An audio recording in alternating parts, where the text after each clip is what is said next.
MDG TV, une chaîne Went pour la cause de Christ. Mafuta Yasika, Mafuta Yasika, Mafuta Yasika.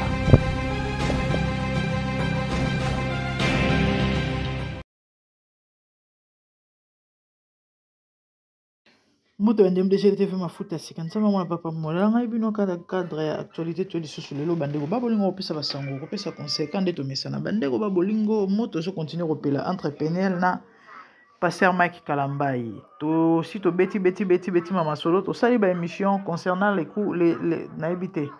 Nana lo ba les couples. Concernant ndeko na biso Mike nandeko Peniel sur l'affaire des enfants. Vraiment ceux qui bandeko ba kozwa compromis naibité, est-ce que Mike a des conseillers? Qu'est-ce qui se passe au fait to linga to yeba meto comprendre te. Pona koluka ko sisa likambo, est-ce que moi ezali ba benga ta Peniel? Pas benga yeba solo là parce que il paraîtrait tout ce qu'elle veut ou encore tout ce qu'elle a besoin eza azala en contact na bana na ye nde eloko Mike alingite a privé bana et PTC ba câble ya bomoni ndeko donc azangi kimia aloba boy mabe azongisa boy mabe ayindisa boy mabe et chaque jour ndeko so boa karababiloko na Instagram na ye bandeko na ngai azo dénoncer, azo divulguer, azo le moment belé. Et hier, les amis, à notre grande surprise, batu o pe ya Mike, bino boyebi munyo sazana batu nae, quand na yebi sarabino ke nzamba ana ba disciple, satana pa na ba disciple, malgré que satana azana ba balingaka ye. Donc cela veut dire quoi? Cela veut dire que mutuata boyini, il y aura toujours des gens barolinga ye. Ata mutu balingi yete bolingi yete, il y aura quand même batu o ya ye o bakolinga ye o bako support ye bandeko ndeko na biso bandeko babandeko sala ba émission ba live bandeko bandeko sala ba émission bandeko bandeko sala ba live et Peniel azaki au courant tata po ndeko na biso tata po na ndeko na biso Adrienne. Et pour ceux qui ne savent pas, Madiabou bazalaka na bazala na presse na bango s'il faut na lobe. Voilà, ezana ba chroniqueur ebele oyo bakoma ba attaché de presse à Madiabou, hein, ba tobele ba yebi. Yana ba chroniqueur ebele na basina ya mibali o ba lobela Madiabou. Bon mona e publie ba sala ba publicité ya ba concert, ba événement o ezo concerner Madiabou. Donc bango bazara vraiment ya Madiabou. Et parmi bato ba ko confirmer que bakangi Peniel na munduki.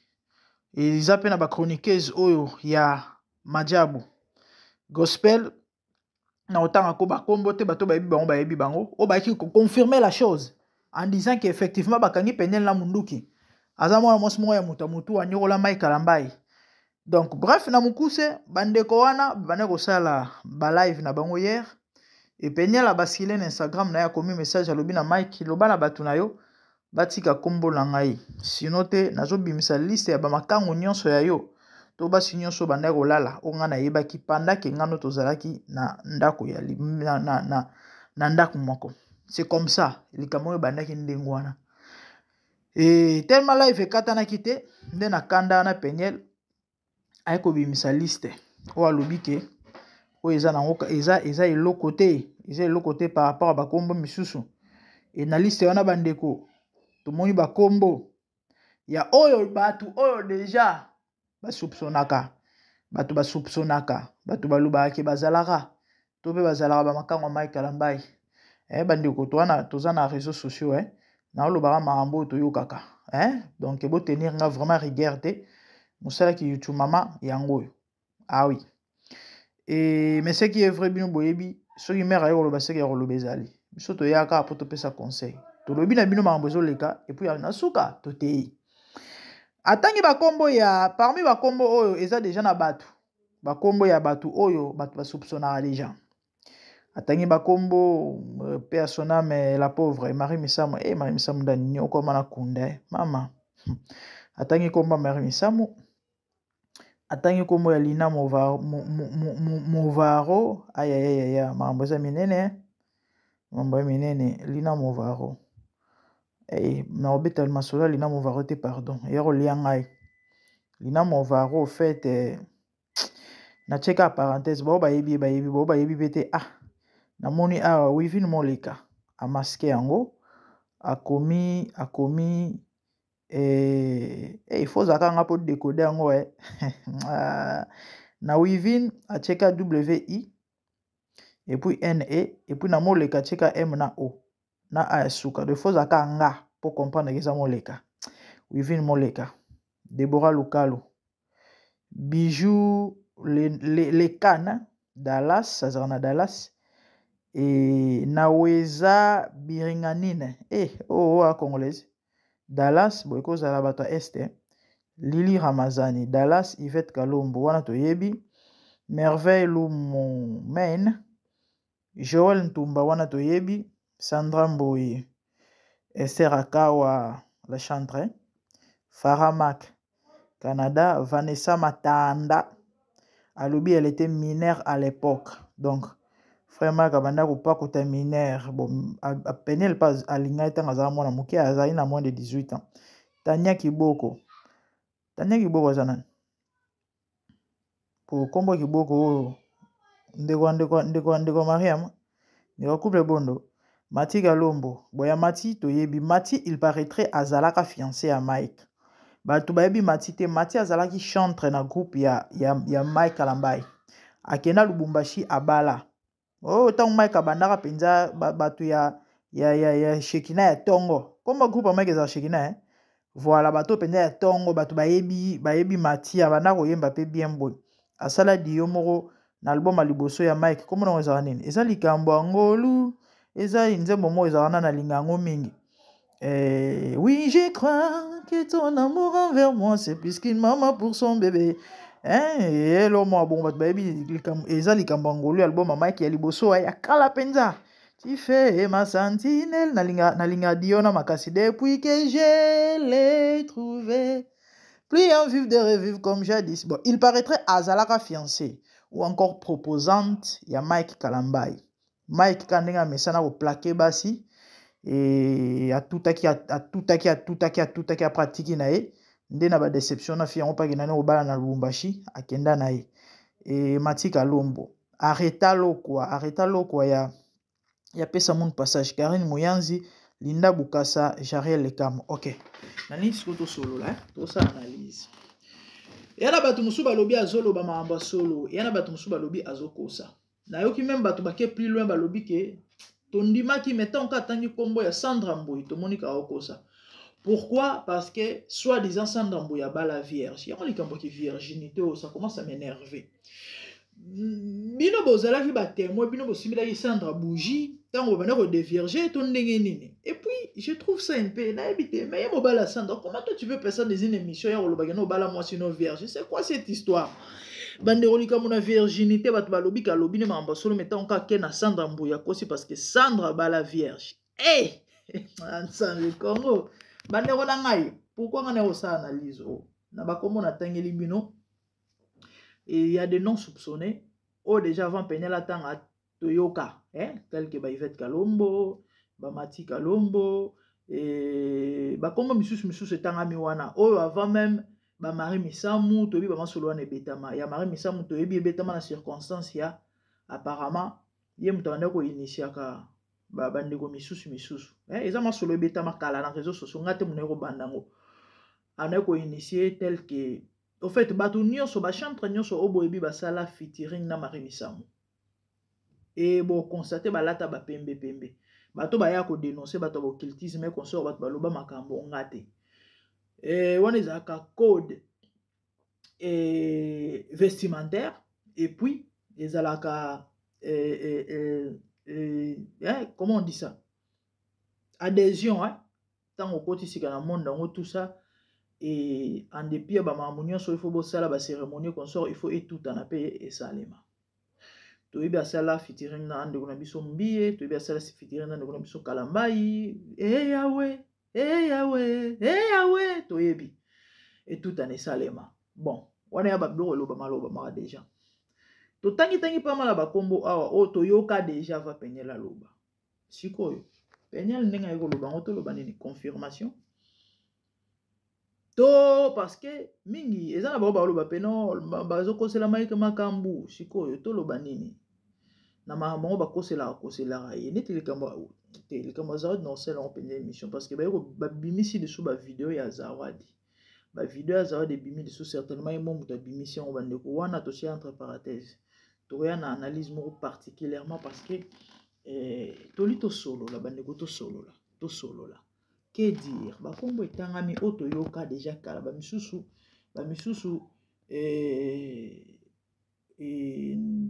yokani peut-être ka lelo mais misusu eloba mara déjà banakala. Que dire Peniel a confirmé qu'à la chose ou bakanisaka ou encore soupçonnera ou encore yebi bien que bima penza ndenge sengela kité aika ko confirmer vérité na ngoto ndenge nini nyonso ezaka ba ko c'est la frère Mike Makambo. On est à mitune ezotunama. Mais la basango mpanya la lobi boy. Mike c'est un destructeur. Partout à l'écartier à Bilembo. Mais monsieur le kito bete le solo à Serge. O Mike abimana moi sine karo. Na ba kombo ezotanga na ba lié na ba ville donc c'est terrible. Et apparemment partout à l'égaga. Atika à Bilembo. Aya na ndaka ba Peniel bana ko berger tant ba na ko sala ba musique papa Peniel za producteur a soit bana ya batu soki misato na famille moko bon na bama solo toyoka il paraîtrait Mike azaka fiancé ou encore proposant ya cousine ya Peniel mais ba parents ya Peniel ba on ba préférer ki ba tia mwana ba on liboso ndenge toyoka na musika et abala Peniel. Et la fille au Peniel Mike abana ko bimana cousine à Peniel. Ah, maman on a ça. Émission certainement mes côté. Vous savez quoi? Na simbi wrong phone. Na simbi téléphone mususu. Na oloba makambu, téléphone na osela analyse na che musika. Na bana ko loba boye.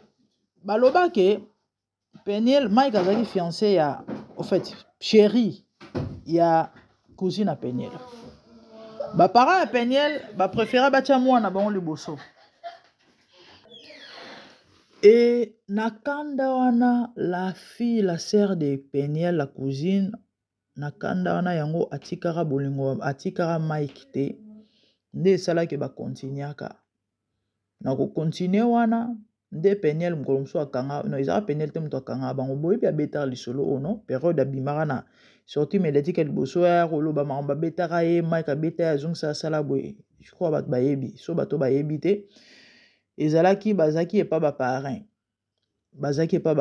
kana Canada na bango kuna Peniel azaki te et cousine à Peniel wana eko ya na ndako ndenge ezaka bonjour amati na chambre bisika Mike azalaki maman marraine ayebi kaka ke akepesa belle sœur beau frère nembote nzo aneninga kota ikuna ale bakeko tumba banaki baza kotumba mama na sui pe na kidiba kandenge ezalaka kaka pa ya kofungola porte akangai bango eloko mwa bajar wana Mike nani Peniel abeta lisolo wana eza mo mulaye après wana Mike aza so na concert so pe ari papa muto abeta ba blo mwa bongo lisolo mo etambola wana donc ndenge toyokaka c'était la cousine qui était moi c'est à Mike mais bon bref Peniel abeta ngoke ndeko na ye wana kolimbisa jamais po abima na mobali na ye bato mosusu balobaki ezalaki zuwa parce que ye nde moto azalaki donc bref na mokuse balobi c'est un destructeur partout à l'écaratika ya Bilembo donc bo héberger na ndako na bino bo bengisi ye en tout cas a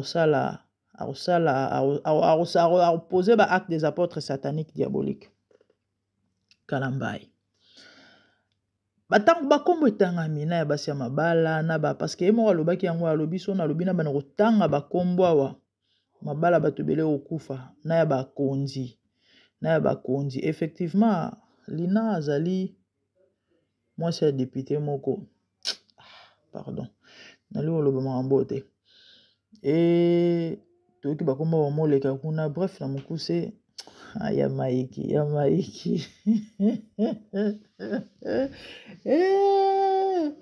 Penela indisi bakolo matière bazui matière. Ah, close this door, please go. Bandeko na ngai, alire mambo ezokendele ya vraiment mabe. Alire mambo ezokendele ya mabe. Soki moyen ezali hémorragie o ekatana eosunga.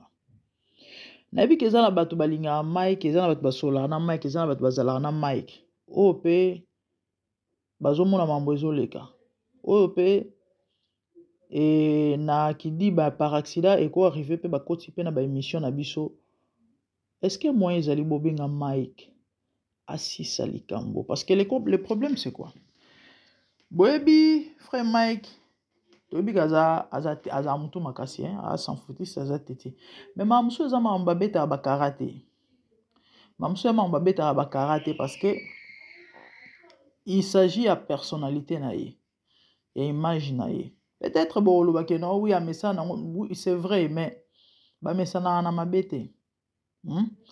Malembe carré aussi la malembe mutozo aussi la malembe et ya mabe makasi likolo mambo eza nini eza ba païen obino bozo ko kangela ba porta lola o bozo ko endurcir metema autant musu ba ko repe ko luka pe ba ya église mais en écoutant ces choses en voyant ces choses bo tia bango wapi nzamba otuna bino Siko so bozuma mona facette wana parce que to vivons pour na biso kate. Nous vivons pour Dieu et nous vivons pour les autres. Il y a de ces choses là oyo to koye pe ko sala parce que to abato to na mai na makila nzoto senga rapé. Mais tant otala ka ngai scandale ko sala ate pour l'amour du ciel na sala te s'il vous plaît. Est-ce que moi ezali bobo ma moto yo bandeko est-ce que vous conseillez Mike aluka terrain d'entente? Peut-être lui aza important aza na mwakanda alukata batu oyo bakoki ko benga Peniel. Peniel c'est quoi le problème? OK, pour les kambongo ici là, il faut nini. O tenga na lingi na sola na bana. Mike pesa nzela sola na bana, ba sola na bana. O tenga na lingi na mona bana. Ah, papa, ba bana ye après tout. Mbongo billet muto ezangi pasteur Mike. So par au lieu de s'appeler la foot à bière au talabana qui tient sa carabango. So par mon ake. Abet sa bana pena tout depuis toutes les façons basa bana poto ba uta kuna. Bazo ape moi mon pépé à kuna ta ne fils que une fois chaque 6 mois au sabango bientôt à 3 mois. So par mon aka bet sa bana tour ba kende. Canada soki wapi ba kolela ba bota mela ba beta to ba kende moi makdo ba kende moi sika songolo abenga maman la bango viens voir tes enfants et aux amalamo parce que déjà tribunal esi kata que Mike mutu ana droit parental erboko la bana. Siko ngana ebite nini Mike amona ya pasi. Pourquoi faire chier l'autre? Siko le fait à faire chier l'autre. On a ba réseau songolo pakala.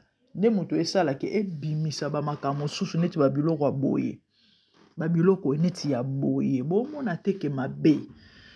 Dites-moi un peu ba kombo etangami wana na ba basi ya mabala. C'est vrai, que vous traitez Peniel de folle. Croyez-vous que, les Africains, comment nous nous comportons? Croyez-vous que Mobile a moi si moko, a moni et loko yo, a Rolexango ka te Peniel a mutalibo ma melarabakisi? Hein? Croyez-vous? Mais bon, mon attaque est beau, pelissa, moto zo pela, bozo continue à semer trouble dans ba désordre, place bat bazali, si kobino boaba chrétien, boaba nanzambe, bon, mon attaque est likambo, faut le kabo silisango. Moi, personnellement, si je suis venu faire cette émission, et ça répond à mes copains, ça conseille par rapport à l'Ikambongo. Et que ma bé, s'il vous plaît, trouvez une solution pour ça. Et ça qui te retient à malamouté.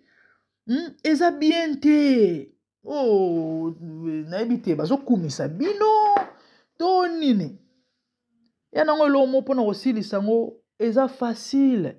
Batu bakangami kaka ote alinga ruiner carrière na ye alinga beta concert on s'en fout de tout ça en fait déjà c'est pas ça le problème baba ni koloba mabe ya Mike lelo Mike nana ngo éviter que Mike est anthropologue nana ngo éviter que Mike c'est un herbivore baba ni koloba mambo Mike lelo ya kobima na basi ya ozongi so sala boy c'est pas ça le problème Hein? Boluka kimia ko vous ça pas ndenge nini. Mais franchement, moi ça m'étonne.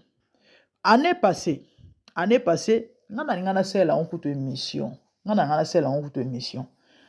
Moko ya ba mama ka tozana peka na ba YouTuber. Mamu kuto salela ki yango émission. Mamu asalela ki yango émission. Mama wana azwa ki révélation moko amona ina vision. Ezaki juste avant sortie médiatique à peigner la mamba pardon hein ou soit ba période en wana.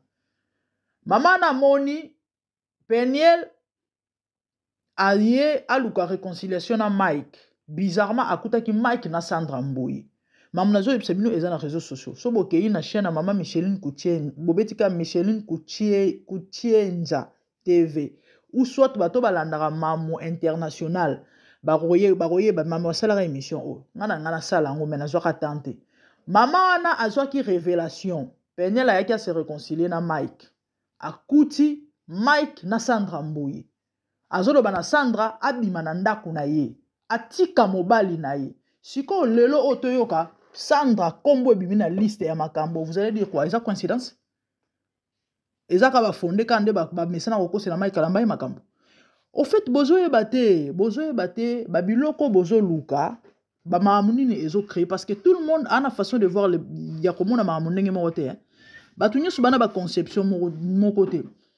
Nous autres bato ba spirituel bandi marando to bandi mara vision bandi mara révélation. OK? Nga koyoka eloko wana, ça m'avait tiqué. Ben là, je vous dis la vérité. Nga koyoka eloko wana, ça m'avait tiqué. Et connaissant que on a besoin d'un scorpion partout à l'écart betaka, na comprenant que nous la beta msusupe eloko mo esalema. Siko lelo o penye la bimisaliste. Pombo ya ndeko na biso Sandra se retrouver parmi ba makango Mike Kalamba. Et vous allez dire quoi? Et ça n'a aucun coïncidence hasard to po melara ba kisi. En fait, bozo yebate ba mambo o bino bandeko na ngai o bozo ko support Mike et o bo finga Peniel bozo yebate ba danger nini bozo créer to. En fait, bozo mona ba danger te to pe ba conséquences néfastes ya babilo côté. Bino bo mona oka que non, c'est juste Peniel mutu ezo sala te, Peniel zo luka Mike ba problème, azolo babilo bela. Et après, on s'en fout. Oui, vous en foutez parce que peut-être pas besoin de fan à Mike, mais vous évitez. Et là, on y a besoin de tika, na ba vie à batu, na ba famille à batu, na ba foyer à batu, na mitema à batu. Na ba vie à ba na nzambe. Ya ba païen, autant moussou ba zepe na poso ba ya kosambe là. Vous ne savez pas. Et prie à âme moko bo yebite. Na bete bino li solo vision maman na zo. Si ko na mambo penye la yo loba le lobo loba nini. Ezaka coïncidence. Oh. Les amis, que les sages écoutent, dit la Bible, et augmentera son savoir. Moi, je crois que parmi les gens qui nous suivent, ils ont même na bateau yo, bazan instinct spirituel, ils appellent na bateau yo, ba pe maele, ils appellent na bateau yo, ba sage ba comprendre. Certainement, ils vont comprendre.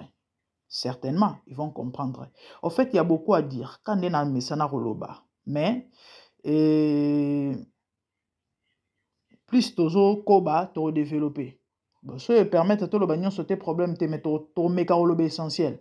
S'il vous plaît, trouvez intérêt d'entente. Boluka solution na makambo yo. S'il vous plaît, boluka kimia na makambo yo. S'il faut bobenga Peniel, bato Mike, les gens considérables. Hein, bato yo ke bako sola na Mike ayoki. Oyo bo sola na Mike. Bobenga Peniel. Boluka bobongisa likambo. Surtout bana kati. Bana bazana kati. Baza bana Mike bape bana Peniel.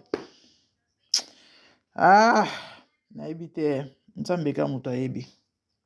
Parce que na façon nazoka motema passe surtout pour na bana nzamba sunga. Et nasukia. Abonnez-vous massivement. Moi c'est la grande dame. Tout le monde est balasima. De bonnes choses à vous. Merci. Au revoir. Bye. Zambena,